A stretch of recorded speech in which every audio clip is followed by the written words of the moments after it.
Well, hello, and welcome to Stop, Let's Team Up. It's me, Ross Aiken, and I am here with Ron Fleming, and we're going to talk Secret Society of Super-Villains. It's a team, and it was a great comic book in the late, when, Ron, remind me, when did that thing start? 70? By around 75 to 77-ish, somewhere right on that area. It was created by Jerry Conway and Pablo Marcos, which I forgot he was the artistic creator of it, because I know him more as an inker. Yes. For George Perez and at Marvel. And they canned the first issue. Yes. He had to rewrite it. And then Jerry had to hand over the writing for 6 months to David Anthony Kraft and Bob Rozakis. He moved over back to Marvel at the time. Is that what it was? Yeah, okay. He moved back to Marvel. And I think he came back for the end. He came back, from 8 till pretty much the end. And it's a comic. I'm just going to tell you my thing. My brother gave it to me, and I think he gave me like the first 4 issues at once. And I was like, who's this Captain Comet dude? This is cool. And I loved it. I read it religiously. I missed the last couple issues because my brother, he wasn't living. I didn't see him as much, so he couldn't give me comics because I got to where I was like in 8th grade or something, and he's 10 years older. Mm-hmm. But I caught up on him later, and then I had the hardcovers. It's a great. It's one of these mid to late 70s DCs that, for me, are really underrated and incredibly entertaining. My pickup of Secret Society was issue number 8. Which is the issue that Jerry Conway came back. And there's Kid Flash running around Gorilla Grodd, who's holding a limp Captain Comet. What people don't realize back then is that comic book covers had to really catch your eye, because a lot of times they were all stacked together at the bottom of a newsstand. You had to thumb through them. You were lucky if you got a comic book rack that you could look through. And being 10 at the time, like, oh my gosh, look at this. There's Kid Flash and there's this big gorilla holding this Captain Comet. That got my eye candy. That's when I had to read it. But even the very first issue of Secret Society, which I didn't read till years later, because back then we didn't have comic shops and distribution was spotty. You never knew from month to month what you were going to get. I worked in a comic shop in 76 to 79 as a kid. Yeah. Oh, really? But I grew up outside of DC. You couldn't swim it. There were comic shops were starting. Even the first issue of Secret Society had Gorilla Grodd and a bunch of characters, and he's stuffing a bunch of robot superheroes into a garbage can. There's the Flash. There's some really weird Silver Age tail end of Silver Age comics in it. There's some very DC stuff, like Darkseid puts together the Secret Society, but it's not the Darkseid of today, who's this cosmic giant. I mean, it's not Thanos in the helicopter. No. But it's like, why are you worrying about these villains in the skyscraper in LA? Yes. It made that, but I think the book's entertaining and it's fun, and it got better as it went. Let's, right here, I'm not exactly sure the details. Jerry Conway just jumped to DC. I think he was writing Freedom Fighters, wasn't he? Also. Yeah, he did some of that. He also did a great run on Challenges the Unknown. I think he did Blackhawks too. They had a little thing that was called Jerry's Corner. We had his own little fiefdom and comics that he was doing. Yeah. But he did a lot of the early DC, the 50s DC characters. He brought them back. Captain Comet, Challenges the Unknown, Blackhawks. There's another one that.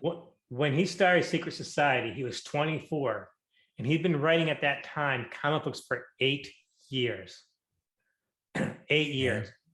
I was telling you, he had his first professional story again at DC in House of Secrets 81 at age 16.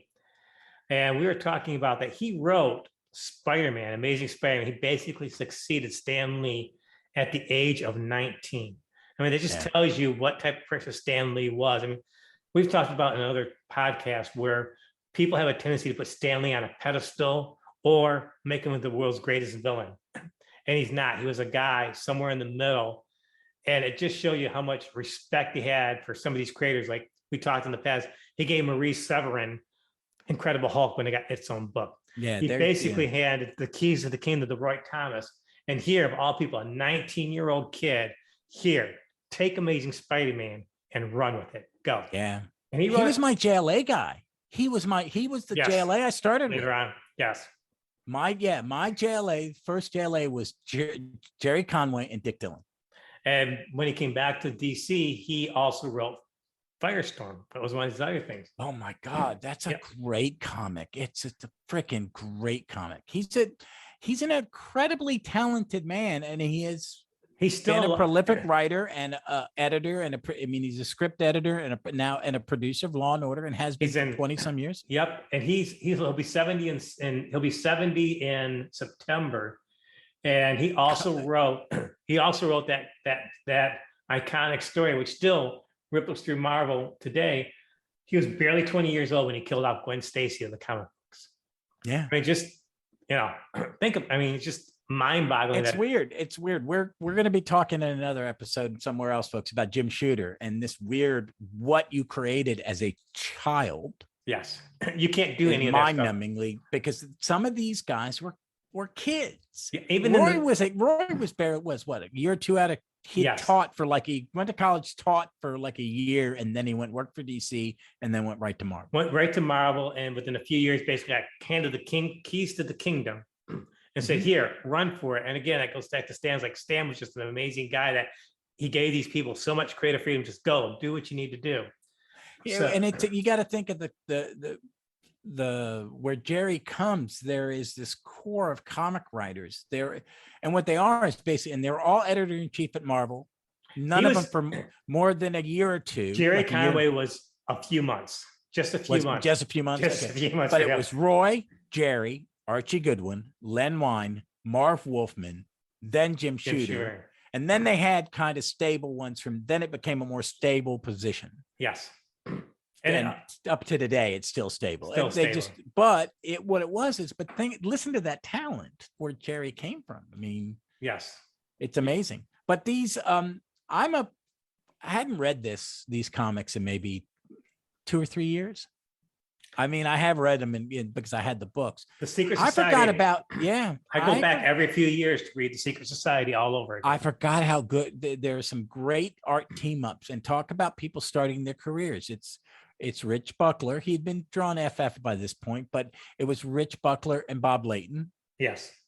And then it was Rich Buckler and Bob McLeod. That's the first Bob McLeod, first Layton I ever saw. I'm a huge Bob Layton fan because I remember him and Joe Stanton did some stuff, worked together on some Justice Society. Oh, we need to talk about Joe Stanton sometime. Oh my God. It's so, but I really like the Mike Vosberg. Yes. For the end. It's really dynamic, and you don't really see it. And I remember as a kid reading it going, I don't really like this. But now I look at it and went, because about from issue 8, when Jerry's writing it, it's a little bit better than David Anthony Kraft and Bob Rozakis, and they're good. What he did, that continuous arc and the different, because it became a Captain Comic team up book. He started, Jerry Conway started Secret Society as his version of the evil Justice League, which hadn't been done before. I mean, he had Masters of Evils in here and there, but a group of supervillains just wasn't happening. And he said, starting with the second issue, they wanted to add Captain Comet to make it the lead hero, because you needed a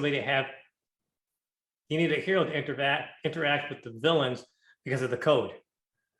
So, because you couldn't have the villains being in a bad light, so Captain Comet kind of balanced it out, because you had the kind of codes back then. They were pretty strict, even though they loosened it, and you couldn't have the bad guys winning every time. Oh, I loved it. And they had, and at the time, I was reading it earlier, the roster of villains, which now actually seems like an A list of rosters: Gorilla Grodd, some of the Flash Rogues, Sinestro, Star Sapphire. At the time, these were all villains that the regular writers weren't using and didn't care what they did. They wouldn't let them use the big guys at the time.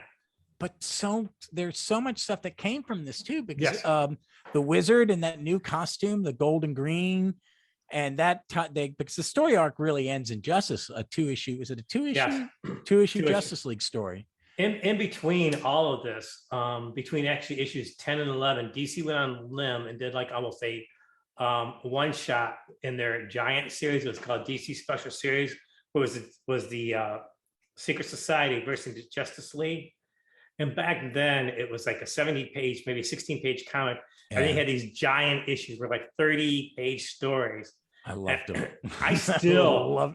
I still remember getting this DC special series at the store with the villains in the background and the heroes in the beginning, just looking around. It was almost like a self-contained story. But yeah, it went on for 15 issues. And it basically only got canceled because really of bad luck. We've talked about, and we're oldsters, we know about the so-called DC implosion, which happened around 77, 78, when DC massively expanded their line, but at the same time, massively contracted their line. Yeah, when Jeanette Kahn came in, Do you know what the ship. But you know what actually made all this happen? There's two big blizzards in 77 and 78, and the distribution trucks couldn't deliver the comic books on the East Coast. I never knew that. Yes. Oh, that's Yes. cool. Yes, I remember the blizzard 77. I was 10. We were out of school for 3 weeks in January. I know when you're talking about. We got it down in North. We got hit that year. Where I live in Virginia, we don't get snow unless the rain comes from below us. But Yes. when I grew up in DC, we would get big snowstorms, and we had tons in the 70s. Two Morrow's Publication was a great publisher. They actually did, and I haven't read through it, they actually did a whole book on the DC implosion. And they talked about all the parties involved. Yeah.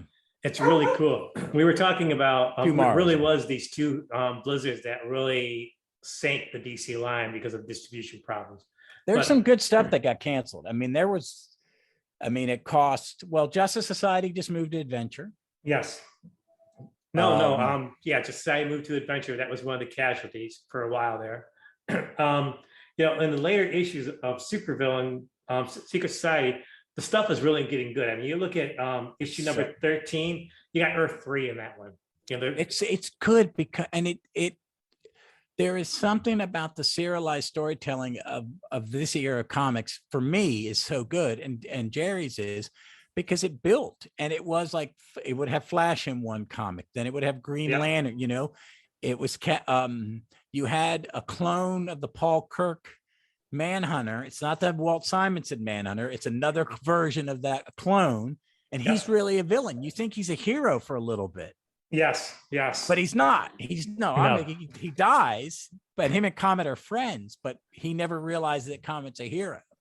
That's what's great about Comet too. I like Captain Comet a lot. They really haven't done anything with him since. Except he is the Doxim.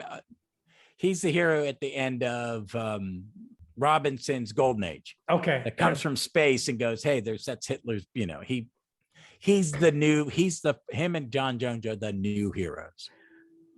But I mean, he was in there, but they really didn't do a really big, they never really pushed Captain Comet from there. I mean, he could have been a big hero. I think they lost an opportunity with him because he was good. And he appears every once in a while. If you're doing a space odyssey, if the superhero goes into space, you may run into him from time to time. The last Secret Society of Super-Villians came out in 78, was 15. It has the Wizard on the cover, Blockbuster, and it guest stars the Justice Society. Now, back then, the Justice Society was all over the place. They were really trying to beef up the Justice Society and doing different things with them. But check out this. This is the lineup for the last issue of Secret Society. And these were all considered at the time minor characters. Now they're pretty big. The Wizard, Star Sapphire, Reverse Flash, Floronic Man, Blockbuster, Mirror Master, Copperhead. I mean, they've all. So it's amazing. It's a lot of fun. It's a good comic. So this issue was the last issue. They actually had number 16 at the printers, and the editor at the time, which would be, I forget who the editor was at the time, said, no, we're pulling it. We don't want to put this issue out because it ends on a cliffhanger. But as you and I both know, this has been collected, the whole series, plus the 2 issues they never published, is all available in a 2-part Secret Society, kind of like omnibus edition. It's 2 hardcovers, and they're expensive. I sold mine. I wish I hadn't, because the second one's almost $80. They are available digitally, and I think I paid under $8 for each of them at the time. Where, but on Comicology? Yeah, unfortunately. Mhm. I know. Um, Well, one day, one day. the Secret Society then went on to a very um, controversial Justice League storyline, um, where they swapped identities with the Justice League. That was their next appearance. Yeah. And then they kind of didn't really appear anymore until Identity Crisis. And that was kind of like, you can trace the seeds of Identity Crisis all the way back through, the Secret Society. Yeah. And then they pop up every once in a while, like in Villains United and stuff like that.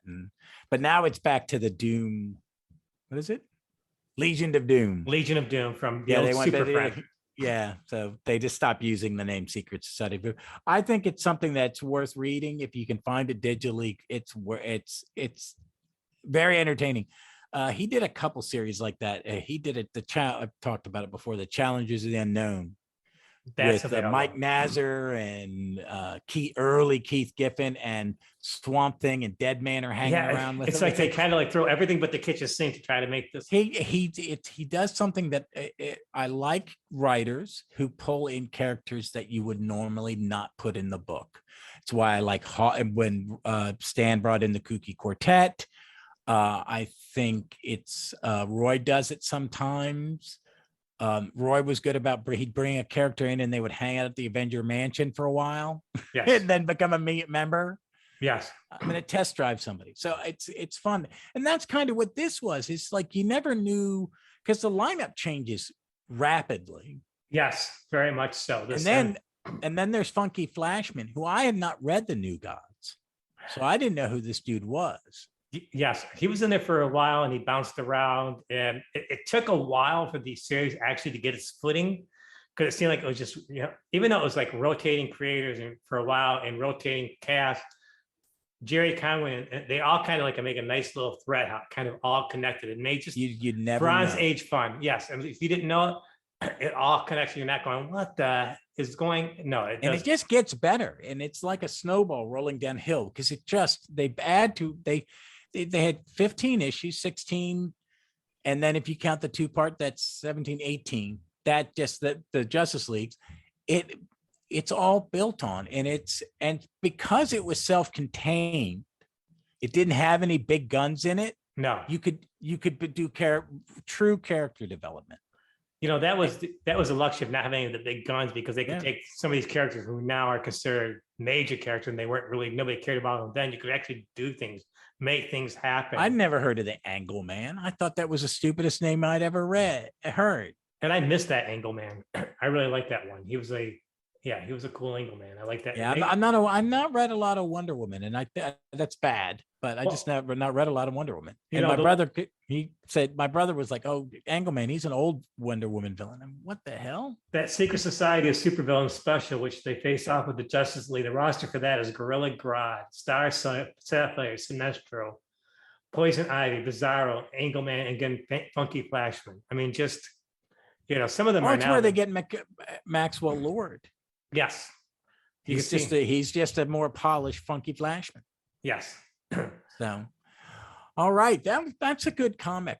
I like talking about these obscure ones. They're fun reads. I keep telling everybody, comic books from any era, from the Golden Age, Silver, Bronze, whatever. If you read them in the context of the times and how they were written, they are some great, fun, crazy, zany rides. Yeah, and I think what these are Jerry Conway is such a good comic book writer, but he jumps around a lot. Yes. He did. I mean, he did my Justice League was my first Justice League was his. Some of my favorite he would fill in between head writers on Avengers, like Shooter. It was Englehart left. He did a couple issues. Shooter came in. Shooter left. He filled in until they found the next guy. And he did tons of stuff. It's worth it, folks. Check it out. It's well worth a weekend's reading. Exactly. That's what I say. Yeah. Well, folks, that's it for us this week. I will be back with an undisclosed topic because I just haven't thought about it yet, but I will. I'm jumping around. So check us out. Ron, tell people where they can find you. I am the Fantastic Comic Fan Podcast. I am available on all the major platforms, Spotify, Apple, iTunes, all that good stuff. I run a short podcast, usually about 15, 20 minutes. I talk about new comics, past comics, whatever just comes my way. Hope you check it out. Thanks again, Ross, for having me. It was a blast as always. No, anytime. I'm like glad having you on. I will have you back. Awesome. And we've been lucky to be on your podcast a few times. So folks, that's it for this week. Come up in this upcoming Wednesday will be another Legion story, and then I will have a topic for this. But you can find me on the interwebs at JSA4E. That is JSA, the number 4, the letter E. Or you can find me at Stop Let's Team Up on Instagram. I'm not very good at it yet, but I will get there. And please reach out, and if you want, send me an email at stopletsteamup, one word, at Gmail, and give me suggestions for what you want me to talk about. Something, hey, recommend something I have not read. I am reading the Legion 3 boot. I'd never read it, so I'm reading it. Great comic. Suggestions. I'm gonna have some opinions on that one. and it's Perez drawing it. No. This no, is, it doesn't. Oh, I'm on talking. No, Oh, that's after. That's no. That's the team up. I'm sorry. This is the Wade. I know what you meant. Yes. Yeah, so I'm looking forward to talking about it. I'll have a guest on that one too. So folks, just remember, be safe, be kind, and read some comics.